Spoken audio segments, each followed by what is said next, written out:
Kayla Miracle, world team, how's it feel? Feels great. You know, I had to do it the hard way, which is a bummer, but, you know, we prepared for it, so excited to take the mat here. And actually, today's the 13th. I wrestled the 12th and 13th in Serbia, so we kind of planned it that way. We wanted a month so we can get ready. You know, we fully anticipated making the world team again and going for a gold this time. You had a hard time getting to that right-hand single leg, especially in the first match. Was there anything that you did or you kind of saw in the second match that got you to it? I don't even remember getting it in the second or third match. I do remember, I mean, she's strong. And as much as Pritz wanted to, you know, replicate her wrestling, that grown man is not as strong as her, I'm telling you that. Make sure to tell him. I'll tell him. I almost pulled him between, like right after the first match, I was about to be like, dang, dude. Like, wrestling Forrest, like, no.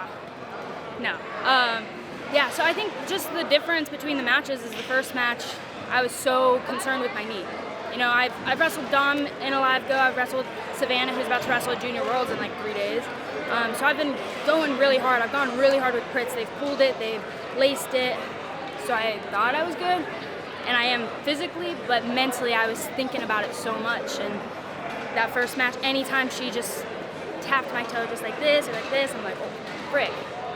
You know, so second match, third match, you know, Pritz is telling me, he's like, dude, this is battle tested, you're good. Just wrestle and you win if you wrestle, type of thing. In between that first and second match, you know, what do the coaching staff, what do they say to you as far as adjustments or try to get you, back on pace? Just the mindset, you know, wrestling, I would stop. If you go back and watch, I haven't done it, but I know, I can feel myself. I would hit and she'd touch it and I'd bail. You know, I bailed right on that end of the mat, and I remember like looking up, and I knew like my family and girlfriend were sitting right there. I was like, I can't look up all the way. I was like, this is shame right now. I just like gave this up because I was afraid of re-injuring it, type of thing. And so it was just that, just reassuring me, you know, and like having, you know, confidence in myself. I know I'm a great wrestler, but confidence in my recovery and the strength of my leg. You talked about the injury just a little bit. As much as you're comfortable talking about it, you know, maybe share when did it happen? What was recovery like for you? Yeah, so Pan Am semifinals against Alejandra Bonilla. You could see it in the first, maybe minute or so. So if you guys want to go back and watch that match, have at it. I mean, I have watched it a few times. Whatever, you know, just sadness right there. Yeah, but had to go through the whole process of, you know, talking to doctors, surgeons, seeing that, like making sure I'm good and I'll be good to go for the World Championships. And once I got the A-OK, you know, wrestling was different. You know, I didn't really train with my team because we couldn't control it as much. So my main training partner was Lee Pritz. You know, he knew how to excel the wrestling, but not like too fast, not to where I had to jump into things. It was very safe, very smart, and then do a little tug here, a little tug there, you know, make sure I wasn't thinking about it, but I was good. And so just after a few mat practices, you know, I just started opening up, and I couldn't do the same things. I had a huge bulky brace, so I couldn't do my fireman's carry forever. So then I started doing my fireman's on this side, and things I have trained in the past, but I don't train consistently. So there was that aspect of being on the mat. But lifting, you know, I did strictly upper body for, you know, 3-4 weeks, I don't even know.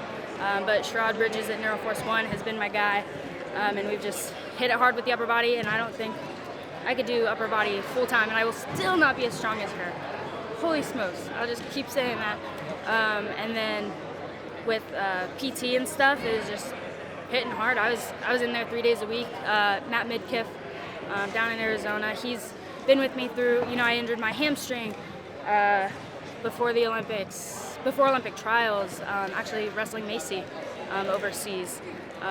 He's been there for that. He's been there for lower back. Anytime I jam my neck or tweak my neck, you know, he's the guy I text, call, and he's got a great plan. You know, we're ready for the next, 2 weeks that I'm going to have at home before the training camp, and then for whatever we face after that. You brought up Pritz and how he was your main training partner. he climb into you a little bit after match 1? Did he what? Did he climb into you a little bit after match 1?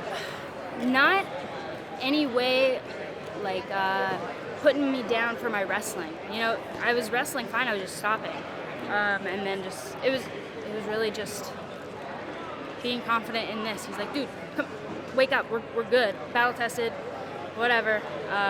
So, I mean, even if he's telling me I'm doing something terrible, like he catches me picking my nose or something, and he's not gonna be like, oh, you're so freaking disgusting. He's gonna be like, oh, you could have maybe wiped it down rather than eating it or something. You know, he's gonna find the good. He's gonna work things. I don't pick my nose and eat my boogers, but you know, he's really good at talking to me and just being in my ear and making me feel really confident and good and happy. So I remember after the Open, you said you didn't have to wrestle there, but you wanted to get the feeling of preparing for a tournament and the nerves and so forth. I feel like that's probably a good decision now after the injury and not being able to do the ranking series heading into Worlds. Yeah, definitely. You know, hindsight's 2020. Great decision, and it was great going into Pan Am's. You know, I still felt good even though it was a week and a half after. So I kind of treated it like a double tour, but it was good to just feel it. And then I felt great, you know, in my preparation. You know, how I'm going to make weight. Even though Pan Am's was a one-day tournament, it's like, how do you make weight? How do you get used to not having, you know, your stuff at home. You know, we can do match day at home or tournament simulation, but it's like, oh, I can go home to my cat and my comfortable bed and like everything's great, but sometimes you're in a hotel and you don't have everything right there. So it was great. Sad I didn't get to go to Tunisia. You know, it seemed like it was a fun trip, you know, all the pictures everyone posted, but next time. World silver last year. What do you take away from that into this World Championships? I mean, silver's great, but there's another step better, you know, is the gold. That's the goal, right? Is to be the absolute best you can be. You know, not even just the best in the world, because, you know, I'm sure after Jordan won his first title, he's not like, oh yeah, I'm the best in the world, so I'm done progressing, right? No, it's, I'm the best in the world, but how can I, like, you know, make that gap bigger between me and number 2? And so that's kind of the same thing. It's like silver, all right, now the next step's gold, and while I'm going for that, I want to widen that gap. So that's where my sights are. And you mentioned how your family and girlfriend were here. How have they helped you motivate? How they motivated you, helped you throughout this, since after the Pan Am Games, all this stuff? It's been tough, like emotionally, you know. There have been days where I've cried in the shower, or been upset coming home from practice or PT, or just been frustrated, like watching Final X. You know, that was emotional. You know, it was freaking awesome. You know, a great show, but it stunk. You know, I was like, I'm supposed to be there. I'm supposed to be, you know, and in that was a cool venue too.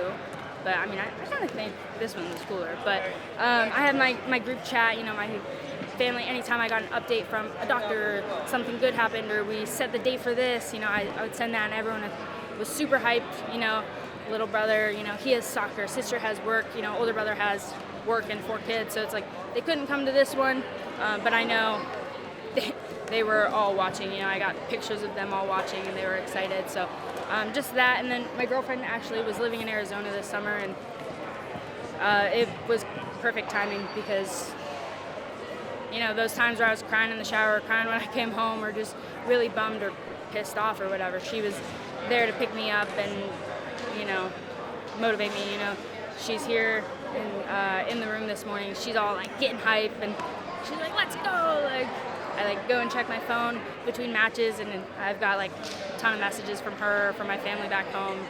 So it's nice. I've got a great corner. You know, no matter what the outcome would have been, they would have still been here for me. So yeah, solid team.